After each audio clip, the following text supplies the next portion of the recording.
Hi, and welcome to San Francisco. I'm Captain David with Spinnaker Sailing here at Pier 40. We've already demonstrated raising the jib in the main at the dock, but I want to show you raising both sails on the water. Why? Because once that boat starts moving and bouncing around, and you're trying to remember what you need to do, everything can get a little bit more hectic. Let's take a look at the key elements as we raise on the water. First, and this is important, we want to raise in open water. We want plenty of room in the calmest space possible. You want to avoid confined areas such as coves, where you may run out of room and need to make an evasive maneuver. More sailor brain stuff, developing local knowledge. Second is communication. Here, you can see Josh and me talking about where the wind is coming from and finding a spot to head to wind. Third, we are planning where we will be falling off to once the main is up. We are checking for boat traffic and any possible obstructions.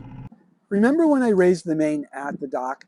And I said I'm doing so on the port side so the helmsman would have a nice clear view of me and me of him.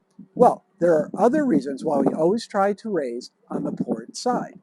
One reason we always try to raise on the port side is that it makes it easier for the tiller person and allows them to steer and handle the outboard, because the outboard and the throttle arm to the outboard are on the port side. Another reason is the jib halyard is on the port side. So let's watch this next video of the main going up while on the water. Josh has given the command to prepare to raise. I've unlocked the main halyard from the cam cleat and got into the safe raising position you saw in the other video. Now I'm loosening the sail tie, but not totally removing it. As Josh maneuvers the boat, I check the Windex to see if we are almost head to wind. By doing this, I can anticipate his command to start the raise. As we come head to wind, I remove the sail tie and drop it to the cockpit and begin the raise.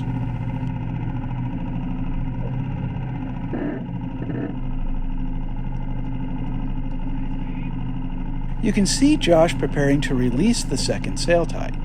You can also see how well he keeps the boat in irons by the way the main is luffing.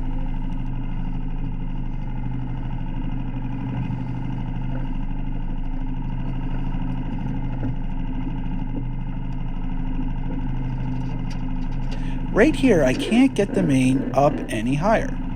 That's because the main sheet needs to be eased to take the downward pressure off the boom. So I pass the main sheet to Josh so he can handle that.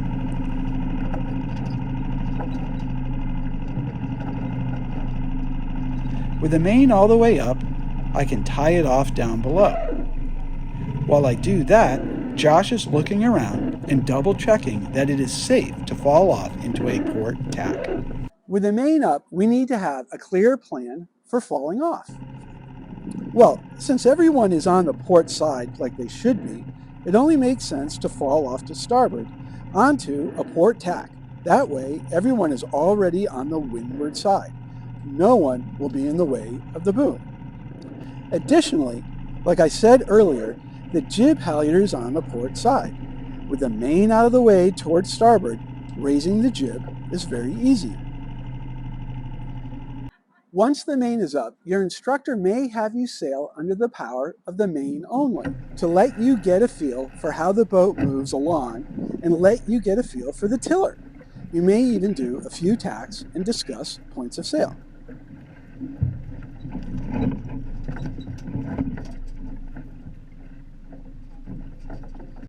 Every time you go sailing, it's going to be a variation of previous days. Keep in mind these key elements while raising on the water. Create plenty of room for the raise. Communicate.